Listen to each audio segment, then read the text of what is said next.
ত্রিশাল ময়মনসিংহ। আমার মাতার নাম বকুল। এর সাথে একই এলাকায় মুলতা মৌলভীর পুত্র আনোয়ার হোসেন এর সাথে বিগত প্রায় 19 বছর প্রেমের সম্পর্ক তৈরি হয়। এই সম্পর্কে উভয় মতামতে ভিত্তিতে পরিবারের অজান্তে কাবিন রেজিস্ট্রির ব্যতীত ইসলামের শরীয়ত মোতাবেক মৌলভী দ্বারা বিবাহ হয়। তাদের সৌরজাত সন্তান হিসাবে আমি জন্মগ্রহণ করি। আমার মাকে মৌলভী পরিবারের পুত্র বধূ হিসাবে মেনে না নেওয়ায় আমার জন্ম থেকে এতিমখানায় লালন পালন করি। আমি যখন জানতে পারি আমার মায়ের গর্ভে থাকাকালীন আমার মা আমার পিতৃ পরিচয়ের স্বীকৃতির দাবিতে বাবা সহ তার পরিবারের সবাই অস্বীকার করে। এরপর আমি আমার পরিচয়ের দাবিতে বাবা আমার চালিয়ে যাওয়ার জন্য পিতৃ পরিচয়ের দাবিতে এলাকায় বিভিন্ন গণ্যমান্য লোকজনের দ্বারস্থ হই। এতিমখানায় লেখাপড়া চালিয়ে যাওয়ার দাবিতে এলাকায় গণ্যমান্য লোকদের দ্বারস্থ হলেও আমার বাবা মা আনোয়ার হোসেন পরিচয় না দেওয়ার জন্য আমার ফুফু রহিমা খাতুন বাধা হয়ে দাঁড়ায়। আমার বাবা আনোয়ার হোসেন বিদেশ পাঠিয়ে দেয়। আমি পিতৃ পরিচয়ের দাবিতে নিয়ে কখনো বাবার সামনে দাঁড়াতে যেতে না পারি। বাবার বিদেশ থাকায় আমি কোনো তার সাথে অত্যন্তভাবে পর্যন্ত কোনো যোগাযোগ করতে পারি না। এমনকি আমার কোনো ফোন নাম্বারও বাবার কোনো ফোন নাম্বারও আমার কাছে নাই। আমার সেই সুযোগ দেওয়া হয়নি। এমনকি বর্তমানে আমি স্থানীয় আক্কাসারি আদর্শ বিদ্যালয়ের 10ম শ্রেণীর ছাত্রী।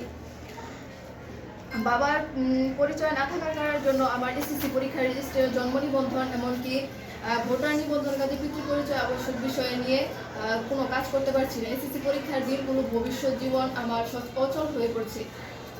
পিতৃ পরিচয় ছাড়া আমাকে অনেক বাধার সুযোগ হতে হচ্ছে। সমাজ আমাকে হেয় প্রতিপন্ন বিভিন্ন কটূক্তি করছে। আমার কি দোষ? এমন অবস্থায় পিতৃ পরিচয় না পেলে সামনের দিনগুলি আমার বেঁচে থাকার থেকে মরে যাওয়া ভালো। আমি আমার পিতৃ পরিচয় ফিরে পাওয়ার জন্য প্রশাসনিক সার্বাধিক সহযোগিতা জানাচ্ছি, প্রকাশ করছি। পরকে বলে যে তার বোন যে ফুফু রহিমা আছে উনি সবকিছু, উনি যা বলবো তাই তারা সবাই সম্মতি দেয়। ওনার কথার উপর ভিত্তি করে সবকিছু হইব। আমার চাচা চাচারা একই কথা বলে যে আমার বোন যে আছে ও যা বলবো তাই আমরা মেনে নিব, তাই আমরা করি। বোন বলতে তোমার ওই যে ফুফু রহিমা, মানে রহিমা যা বলবো তারা সব মেনে নিব, এই তো? রহিমার সাথে তোমার কথা হয়েছে? না, রহিমার সাথে কথা হয় নাই, ওনার সাথে কথা হয় নাই, কিন্তু উনি মানে অস্বীকার করে আমার মেনে নিতে। কিন্তু ওনার সাথে আমার সরাসরি কথা হয়। তো তুমি কি সরাসরি ওনার সাথে কথা বলছিলা? না। কেন বলো না? উনি সময় দিচ্ছে না? না, উনি কোনোদিন আমার সামনেই আসে নাই।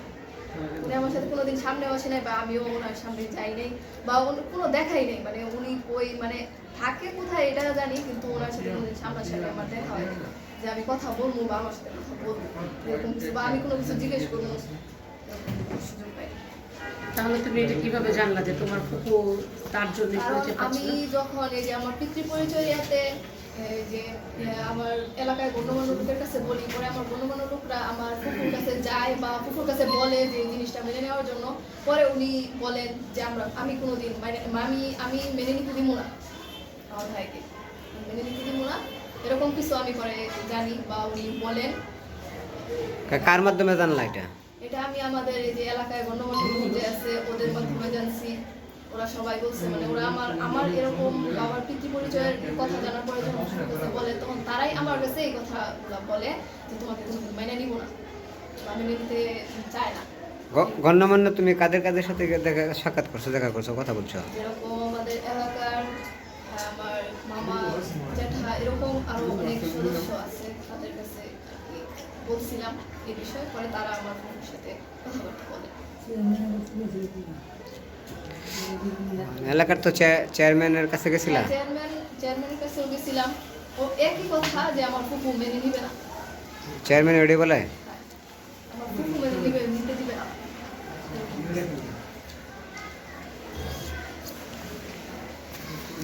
তুমি কি থানায় গেছিলাম, মামলা টামলা হয়েছে, তুমি করছো এরকম কিছু করছো যে থানার সহযোগিতা, পুলিশের সহযোগিতা চাইছো?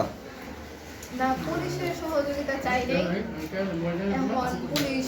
পুলিশের সহযোগিতা চাই নাই এখনো, কিন্তু আপনাদের কাছে প্রশাসনের কারো কাছে গেছো কিনা? প্রশাসনের কাছে চাই নাই। তোমার এলাকায় যেদিন যাওয়া হলো, ওখানে যারা স্থানীয় জনগণ ছিল তারা বলছিল যে ত্রিশাল থানায় নাকি একটা অভিযোগ হয়েছিল। হ্যাঁ, অভিযোগ হয়েছিল। তারা অভিযোগ করা হয়েছিল এই বিষয়ে নিয়ে, তারা কোনো এনকোয়ারি করে নাই বা কোনোদিন আমাদের বাড়িতে যায়ও না এই জিনিসটা তদন্ত করতে। আমি দুইবার অভিযোগ প্রথম দেওয়ার পরে পরে আবার গেছিলাম। কোথায় দিছ? কোথায় দিছ? থানা? থানায়। থানায়?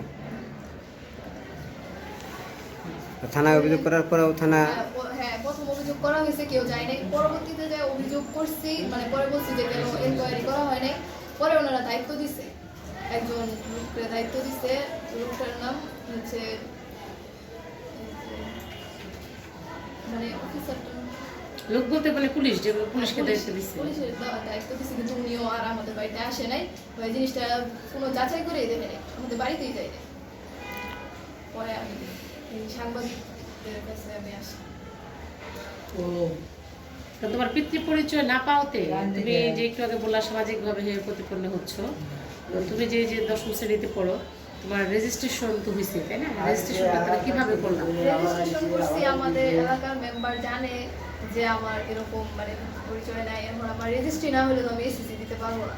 তাহলে তো আমার এত 10 বছর ধরে যে আমি লেখাপড়া করতেছি, তাহলে তো আমার জীবনই শেষ। এই জন্য তিনি জানা মোতাবেক যেভাবেই হোক আমার জন্ম নিবন্ধনটা করেন, যে যে কোনোভাবেই জন্ম নিবন্ধনটা করে দেন উনি, এগুলো জানার ইয়াতে। আর রেজিস্ট্রেশনটাও অনেক কিছু করার পরে পরে হয়।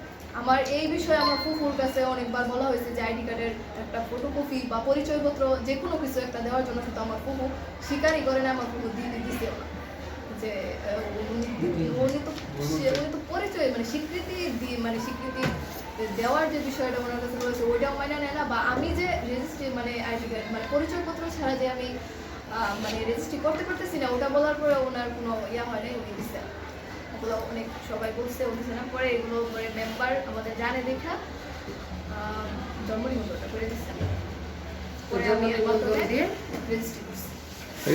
ওই জন্ম নিবন্ধন মানে আমার ভবিষ্যতের দিকে তাকায় যে এখন যদি আমার রেজিস্ট্রেশন না হয় তাহলে আমি এসএসসি দিতে পারবো না। তারপরে যেভাবে হোক বলছে ওইটা রেজিস্ট্রেশন করাইছে। এরকম ভাবে করাইছে যে